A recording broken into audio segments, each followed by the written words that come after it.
নমস্কার বন্ধুরা, recipe of চয়েসে সবাইকে স্বাগত। বন্ধুরা, আজ আপনাদের সাথে শেয়ার করব ছোটদের জন্য বাচ্চাদের জন্য আলুর পকোড়া রেসিপি। এখানে আমি বড় একটা আলু, সেদ্ধ আলু নিয়েছি, গ্রেট করে নিয়েছি, আর পেঁয়াজ কাঁচা লঙ্কা নিয়েছি। কাঁচা লঙ্কা নিয়েছি একটা, যেহেতু বাচ্চা খাবে সেজন্য আমি একটাই কাঁচা লঙ্কা নিয়েছি। আর এখানে কোনো মশলা ব্যবহার করবো না, অল্প একটু জিরে গুঁড়ো দিয়েছি আর স্বাদ মতো লবণ দিয়েছি। ভালো করে মেখে নিয়ে তারপরে ওপরে একটু তেল মাখিয়ে নিলাম। কড়া বসিয়ে দিয়েছি, কড়ার মধ্যে দিয়ে দিয়েছি তেল। তেল গরম হওয়া পর্যন্ত অপেক্ষা করব।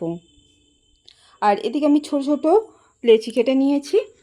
এবার বড়ার আকারে এগুলোকে ভেজে নেব। আর এগুলো কিন্তু বড়ার আকারে চ্যাপটা করে গড়ে নিয়ে তারপরে এটাকে আমি কর্নফ্লাওয়ার গুঁড়ো মাখিয়ে তারপর আমি এগুলো কড়ার মধ্যে ছেড়ে দেব।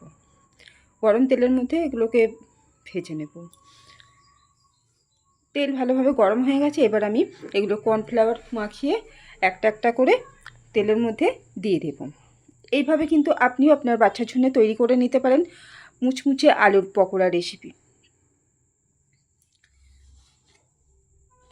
সবগুলো ভেজে নেওয়া হয়ে গেছে, আর এবার আমি এগুলোকে পরিবেশন করব। তো কেমন লাগলো অবশ্যই জানাবেন। বাড়িতে একবার এটা ট্রাই করে দেখতে পারেন। খেতে কিন্তু ভীষণই সুস্বাদু। আমি তৈরি করেছি বলে বলছি না, সত্যিই ভীষণই সুস্বাদু। আর এটা আমি আজকে চায়ের সাথে শেয়ার করছি না, যেহেতু বাচ্চা খাবে সেই জন্য একটু সস দিয়ে এটাকে পরিবেশন করলাম। আশা করি ভালো লাগবে। ভালো থাকুন, সুস্থ থাকুন। আবার আসবো নতুন কোনো রেসিপি নিয়ে।